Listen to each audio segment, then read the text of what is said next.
அன்பார்ந்த ஆனந்த வாழ்வியல் நேயர்களுக்கு நம்முடைய இயற்கை சுக ஆலயம் மற்றும் சீரடி பாபா சோதனை நிலையத்தின் சார்பாக பணிவான வணக்கத்தை தெரிவித்துக் கொள்கிறேன். நாம் ஒரு புது தொடர் போட்டிருக்கோம். அதாவது செவ்வாய் தோஷமும் அவன் நிவர்த்தியும், அதாவது பரிகாரமும் அல்லது தீர்வுகள் அப்படின்னு ஒரு தலைப்பில் நம்ம பதிவு செஞ்சுருக்கிறோம். இதை தொடர்ந்து பேச போகிறோம். செவ்வாய் தோஷம்னா என்னங்கிறது முதலே சொல்லிட்டேன். செவ்வாய்னா யார், அது கிரகம் எப்படி தோன்றியது, அதன் வரலாறு என்ன, இதற்கு முந்தின பதிவில் அதை பற்றி எல்லாம் சொல்லியிருக்கோம். அப்போ இந்த பதிவில் நம்ம பார்க்க போகிறது செவ்வாய் தோஷம் என்பது எந்தெந்த இடத்தில் செவ்வாய் இருந்தால் அப்படின்னு இருக்கோம். அப்போ இந்த செவ்வாய் தோஷத்தை நம்ம இப்போ பார்க்க போகிறோம். இப்போ செவ்வாய் தோஷத்தை பார்ப்பது என்பது இது ஒரு விதி. விதிக்கு விதி விலக்கு உண்டு, அதான் நிவர்த்திங்கிறது. அப்போது முதல் பகுதி நம்ம இப்போ போயிட்டு இருக்கிறதுல முதல் விதியை பார்ப்போம், பிறகு விதி விலக்குன்னு ஒன்று இருக்கும், அதை அடுத்து பார்ப்போம். இப்போ செவ்வாய் தோஷம் என்பது எப்படி உருவாகிறது அப்படிங்கிறது ஒரு பாடலில் சொல்லப்பட்டிருக்கு. இந்த பாடலை பாருங்க. பன்னிய 2 4 7 8 12 குஜன் இருந்தார். குஜன் அப்படிங்கிறது செவ்வாய் கிரகம். செவ்வாய் கிரகத்துக்கு மங்களகாரகன், குஜன், அங்ககாரகன், இப்படி பல பேர் உண்டு. அதுல ஒரு பேர் குஜன். ஸோ குஜன் இருந்தால் மன்னிய செவ்வாய் தோஷம், செவ்வாய் தோஷம் விழுந்துருதுன்னு சொல்றாங்க. மரணமே ஆகும் என்று, மரணம் வரும் அப்படிங்கிறாங்க. யாருக்குன்னா அதை இப்போ நான் எக்ஸ்பிளைன் பண்ணுவேன். மரணமே ஆகும் என்றும் முன்னோர்கள் உரைத்த, நம் முன்னால இருந்த ஆசான்கள் அவர்கள் சொன்னது, வாக்கியம் சொன்னது, மூது அறிவால் உணர்ந்து, அவர்கள் 3 விதமான பெரிய அறிவால் உணர்ந்து கன்னிகை புருஷனுக்கும் கவனித்து மனம் செய்வீரே. அப்ப செவ்வாய் தோஷம் என்பது எவ்வளவுதான் இருந்தாலும் அதுல பிரைமரி ஆக்டிவிட்டி என்னன்னா திருமணம் தான். கல்யாணத்துக்குத்தான் செவ்வாய் தோஷம் முழுக்க முழுக்க அதிகமாக பார்க்கப்படுகிறது. ஒரு பெண் ஜாதகமோ ஆண் ஜாதகத்திலோ செவ்வாய் தோஷம் இருக்கா என்று பார்ப்பது எதற்காக என்று சொன்னால் திருமண மாங்கல்ய பாக்கியத்துக்கு தான். குழந்தைகள் செல்வம் செழிப்புலாம் எப்படி இருக்கும் அப்படின்னு பார்க்கறதுக்கு தான். ஏன்னா செவ்வாய் நான் சொல்லியிருக்கிறேன், அவர் தான் கன்வெயன்ஸு, கம்போர்ட்ஸு, வீடு, நிலம், பிக்சட் அசட்ஸு, இதுக்கெல்லாம் அவர் காரகம். வண்டி, வாகனங்கள். ஸோ கல்யாணத்துக்கு மட்டும் இல்லை, இதுவும் உண்டு. ஸோ இவ்வளவு இருக்கான்னு பார்க்கறதுக்கு தான் செவ்வாய் தோஷம். அப்போ இந்த பாடல்ல என்ன சொல்லுதுன்னா 2 4 7 8 12 மொத்தம் 5 இடங்களை குறிக்குது. ஒரு ராசியில 12 இடங்கள் இருக்கும். இப்போ ஒரு ராசி கட்டை இருக்குன்னு வைங்களேன்.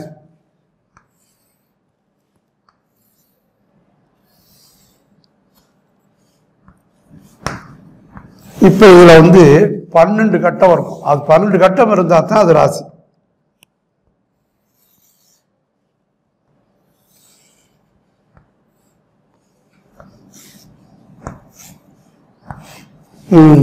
இப்போ இதுதான் ராசி கட்டம். மேசம்ங்கிறது இங்க ஆரம்பிக்கும். மேசம், ரிஷபம், மிதுனம், கடகம், சிம்மம், கன்னி, துலாம், விருச்சகம், தனுசு, மகரம், கும்பம், மீனம். அப்ப இந்த ராசி கட்டத்துல 12 கட்டத்துல அது என்ன சொல்லுது, லக்னத்தில் இருந்து 2 4 7 8 12 இவைகள் குஜன் இருந்தால் செவ்வாய் தோஷம். இதான் அதனுடைய எக்ஸ்பிளனேஷன். சரி, இந்த 2 4 7 8 12ங்கிறது எந்த ஸ்தானங்கள், அவை எதைகளை குறிப்பிடுகிறது அப்படின்னு பார்த்தோம்னா, இப்ப 2ஆம் இடம் ஒரு ஜாதகருக்கு 1ஆம் இடம் லக்னம், அதுக்கு அடுத்த 2ஆம் இடம். 2ஆம் இடம் என்பது குடும்பஸ்தானம். குடும்பம், தனம், வாக்கு,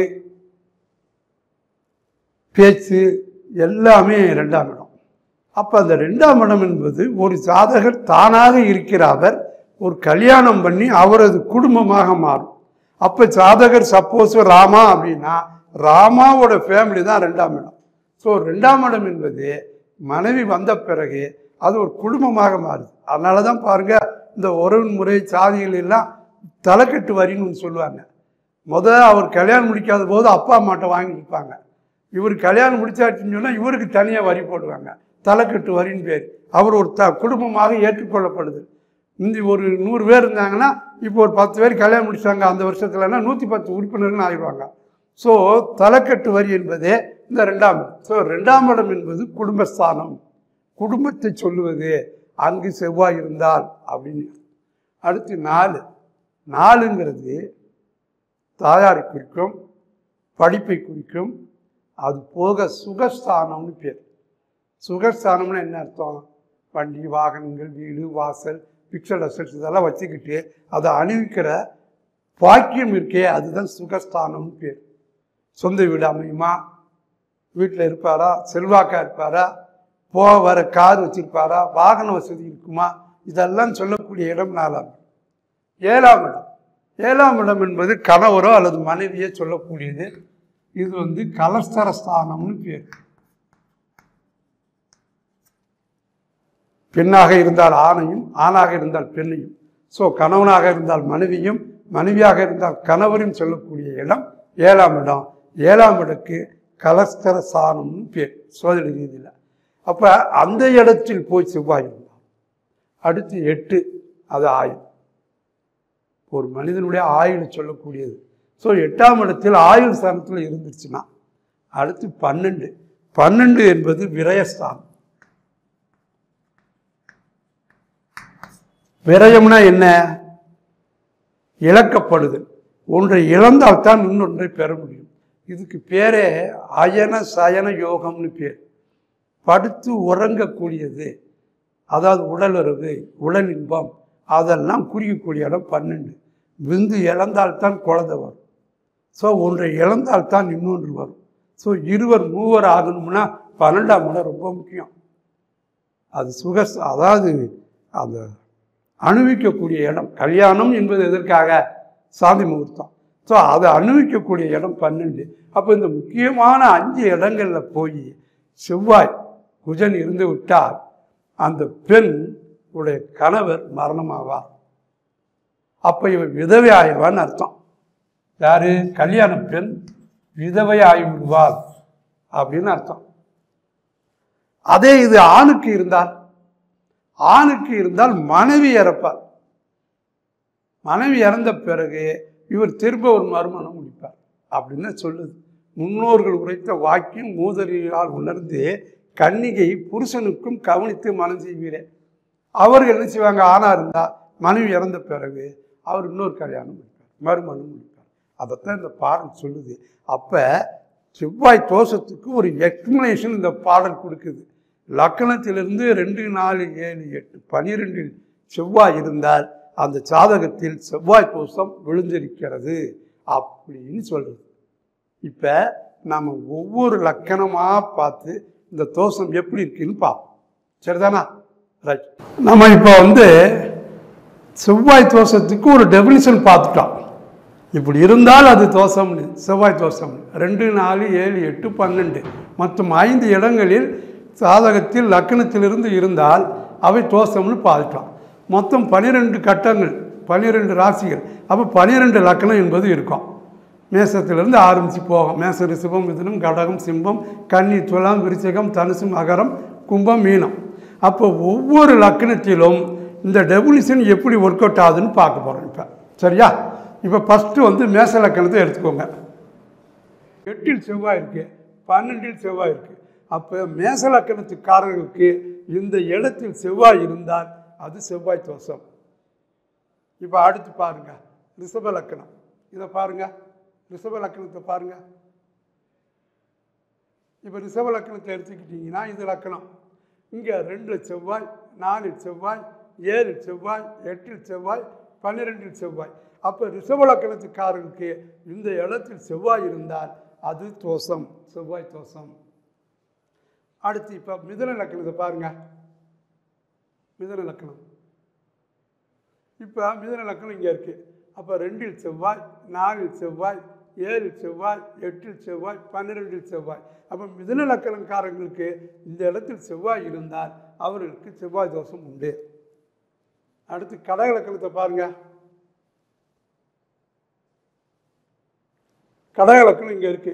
2ல் செவ்வாய், 4ல் செவ்வாய், 7ல் செவ்வாய், 8ல் செவ்வாய், 12ல் செவ்வாய்.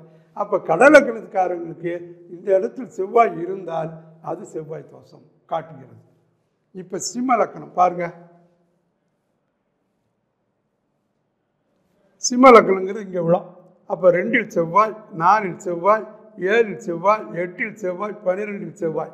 அப்போ சிம்ம லக்கணத்துக்காரங்களுக்கு இந்த இடத்தில் செவ்வாய் அது இருந்தால் அது செவ்வாய் தோஷத்தை காட்டுகிறது. கன்னி லக்கணத்தை பாருங்களேன். கன்னி லக்கணங்கிறது இங்கே. அப்போ 2ல் செவ்வாய், 4ல் செவ்வாய், 7ல் செவ்வாய், 8ல் செவ்வாய், 12ல் செவ்வாய். அப்போ கன்னி லக்கணத்துக்காரர்களுக்கு இந்த இடத்தில் செவ்வாய் இருந்தால் அவர்களுக்கு செவ்வாய் தோஷத்தை அது காட்டுகிறது. அடுத்து துலாம் லக்கணம் பாருங்களேன். இப்போ இது துலாம் லக்கணம். 2ல் செவ்வாய், 4ல் செவ்வாய், 7ல் செவ்வாய், 8ல் செவ்வாய், 12ல் செவ்வாய். அப்போ துலாம் லக்கணத்துக்காரர்களுக்கு இந்த இடத்தில் செவ்வாய் இருந்தால் அது செவ்வாய் தோஷத்தை காட்டுகிறது. அடுத்து விருச்சிக லக்கணத்தை பாருங்க. இதுதான் விருச்சிக லக்கணம். இங்கே 2ல் செவ்வாய், 4ல் செவ்வாய், 7ல் செவ்வாய், 8ல் செவ்வாய், 12ல் செவ்வாய். அப்போ விருச்சிக லக்கணக்காரர்களுக்கு இந்த இடத்தில் செவ்வாய் இருக்குமையானால் அது செவ்வாய் தோஷத்தை காட்டுகிறது. தனுசு லக்கணத்தை பாருங்க. லக்கணம் 2ல் செவ்வாய், 4ல் செவ்வாய், 7ல் செவ்வாய், 8ல் செவ்வாய், 12ல் செவ்வாய். அப்போ தனுசு லக்கணத்துக்காரர்களுக்கு இந்த இடத்தில் செவ்வாய் இருக்குமையானால் அது செவ்வாய் தோஷத்தை காட்டுகிறது. அடுத்து மகர லக்கணம் பாருங்க.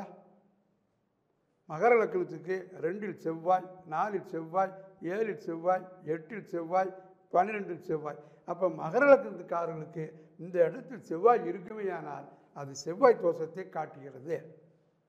அடுத்து கும்ப லக்கணத்தை பாருங்க. 2ல் செவ்வாய், 4ல் செவ்வாய், 7ல் செவ்வாய், 8ல் செவ்வாய், 12ல் செவ்வாய். அப்போ கும்பலக்கணத்துக்காரர்களுக்கு இந்த இடங்களில் செவ்வாய் இருந்தால் அது செவ்வாய் தோஷத்தை காட்டுகிறது. அடுத்து மீன லக்கணத்தை பாருங்களேன்.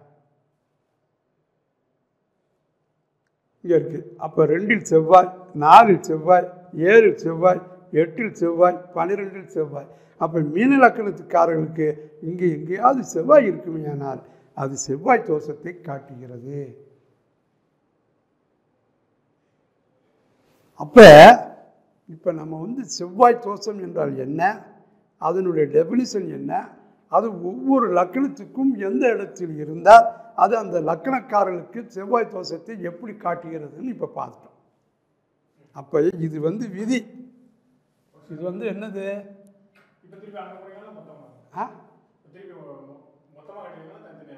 இல்லை, இன்னும் முடிஞ்சாது. ஆமாம், இனிமேல் நான் தான் பேச போகிறேன். காட்டியாச்சுல போதும். ஆக இப்போ இது விதின்னு எடுத்துக்கலாம். இப்போ நான் அழிச்சிட போகிறேன் பாருங்க. இப்போ நம்ம பார்த்தது விதி. விதி என்றால் ரூல். 2, 4, 7, 8, 12 செவ்வாய் இருந்தால் அப்படின்னு சொன்னால் இட் இஸ் ஏ ரூல். அது விதின்னு சொல்லப்பட்டிருக்கு. எல்லா விதிக்கும் விதி விலக்கு உண்டு.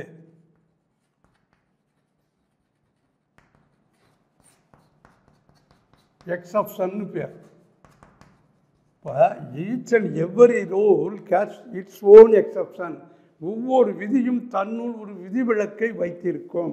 அதுக்கு பேர் தான் விதி விலக்கு. அப்போ இப்போ செவ்வாய் என்றால் என்ன, அதனுடைய டெபினிஷன் என்ன, அது எந்த லக்கணத்துக்கும் 12 லக்கணத்துக்கும் எப்படி இருக்குன்னு பார்க்கலாம். இந்த பதிவில் இதோடு நிப்பாட்டுறோம். அடுத்த பதிவில் விதியும் விதி விலக்கு அது எப்படிங்கிறது அடுத்த பதிவில் பார்ப்போம். மறக்காமல் ஆனந்த வாழ்வில் சேனலை சப்ஸ்கிரைப் பண்ணுங்கள். என்னை தொடர்வதற்கு 9994577500 சீரடி பாபா சோதனை நிலையம் 149 chairman Shanmugam Nadar road, Sivakasi, Hindu Nadar, Victoria ஆண்கள் உயர்நிலைப் பள்ளி எதிரில் சிவகாசி. இதை தனியாக கூட நான் போட்டிருக்கேன். அதனால் யூடியூப்பில் பார்த்துக்கோங்க. என்னுடைய விலாசம் எல்லாம் என்னுடன் தொடர்பு கொள்ளலாம். கடிதம் மூலமாகவோ, ஃபோன் மூலமாகவோ, வாட்ஸ்அப் மூலமாகவோ, நேரடியாகவோ சோதிட ஆலோசனைகளை பெற்று நீங்கள் பயன்பெறலாம். மறக்காமல் ஆனந்த வாழ்வு சேனலை சப்ஸ்கிரைப் பண்ணுங்கள். வாழ்க வளமுடன்.